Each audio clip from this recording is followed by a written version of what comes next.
What's going on, fellow fans of Scream? Welcome to today's episode from the channel, and today I have a special episode for you guys. With a franchise like Scream, we become accustomed to people dying from the moment the movie begins. But throughout all 6 movies, we have this journey where we go with various characters, whether it be survivors, side players, killers, and all the rest. So when a character dies, you're kind of left with this glaring question of consideration of what direction everything could have headed towards if those characters lived. So today we're going to be starting a new series of videos, and this is the very first one, which will discuss a question that has been considered for a lot of Scream fans. What if Stu Macher survived Scream 1996? We're going to answer that very question, but before we get straight into it, make sure you press the like button and consider subscribing if you haven't already, as it really does help out this channel.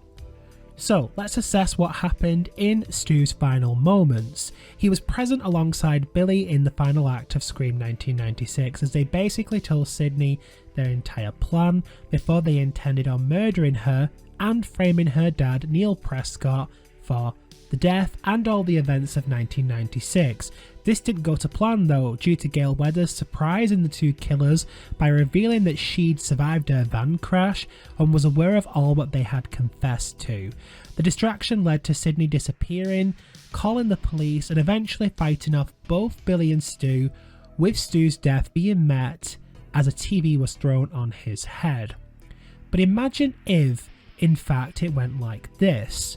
During Sidney's attack on Billy from the basement area, she removes the mask and immediately collects up Billy's knife to go and search for Stu. Upon entering the kitchen, she notices that Stu is nowhere to be seen, and the doorway to the garage is wide open, indicating that Stu may have fled the scene. Sidney would then be startled by Randy, who was woken from unconsciousness.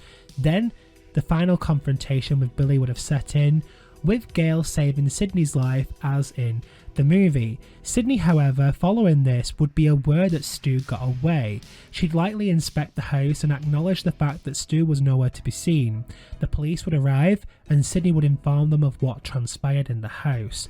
And following that, a town-wide manhunt would begin for Stu Macher. Stu's movements following his escape from the home would have been a struggle. On one hand, he was injured and genuinely believed he was dying, but then we witnessed the intense fighting he was able to carry out when he saw Sidney harm Billy. So I'm willing to believe determination would have carried him some distance out of the way, but I think his wounds would have eventually impacted his body and he'd have slowed down not before being discovered by passing police officers in the early hours of the morning, who informed the ambulance that they have located a possible victim. Stu is taken to the hospital where his wounds are tended to. The news of what has happened would have spread across the world by this point. The attacks would be well known, with Sidney hanging on to see if Stu would pull through or succumb to his wounds. Stu, however, would pull through.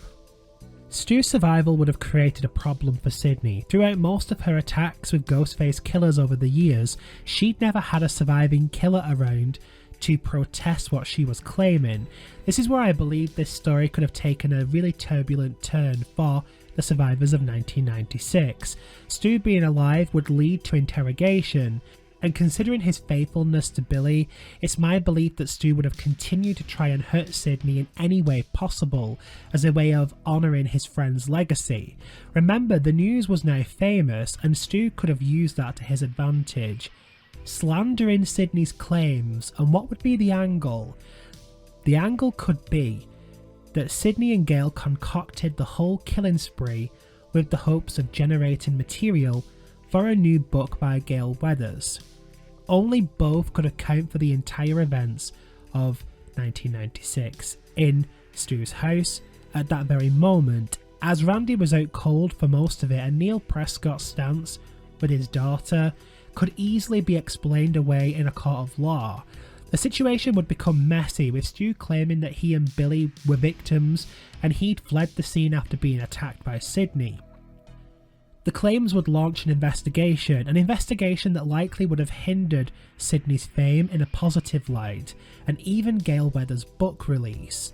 What's more, Stu was a popular figure amongst the students at Woodsboro High, so a false claim from him could be damaging for all those that were involved that night. The events of Scream 2 would likely have been altered with this in mind, given that Sydney wouldn't have been allowed to attend Windsor College if she was under investigation or she was considered to be linked to the events of 1996. That doesn't mean though that Mrs. Loomis's quest for revenge wouldn't have kick-started though, which brings me to the next section.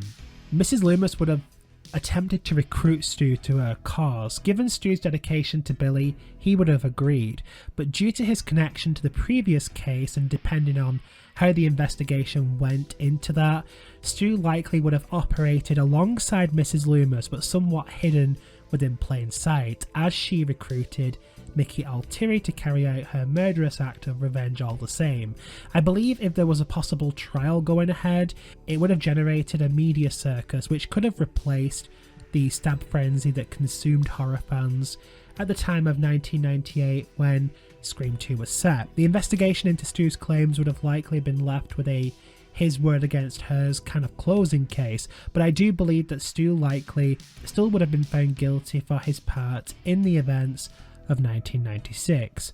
So throughout the 1998 attack, Sydney and company would have instantly suspected Stu, and I'm sure that the police would have investigated that. Stu remaining in prison would likely have benefited his involvement from afar, but Mrs. Loomis seemed accustomed to identity swapping, which I believe she'd have used to include Stu in her plan for revenge. Stu's involvement in Scream 2's plot would have continuously cropped up, because he was one half of the duo from 1996, which would have constantly allowed suspicion to be directed at him.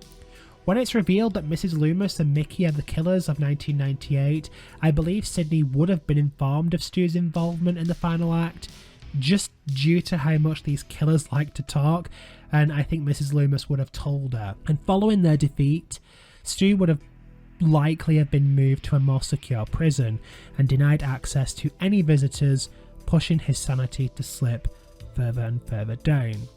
If I'm being completely honest here, I don't think Stu would have played a significant part in any of the future events of Scream. I believe his story would die with Mrs. Loomis's death. I think he would have been considered a high-risk prisoner, and considering there'd be knowledge on his involvement with her from behind bars, the seclusion he'd experienced would drive him further into madness. I believe he'd eventually be moved somewhere more private and possibly eventually land in a psychiatric facility due to his declined mental health. His legacy would have impacted Sydney, however, and I believe he'd be driven by that fact, by the fact that even years later, some would doubt if she was truly innocent during the events of 1996.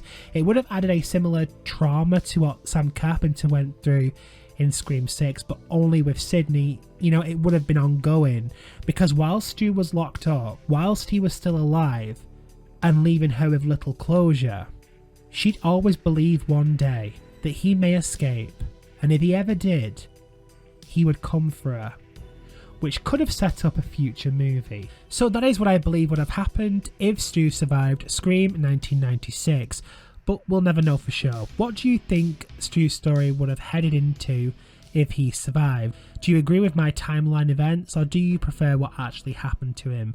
Are there any other characters you would like to see me do a what if video on next? Comment below and let me know your thoughts, guys. Thank you so much for watching, and I will see you in the next video.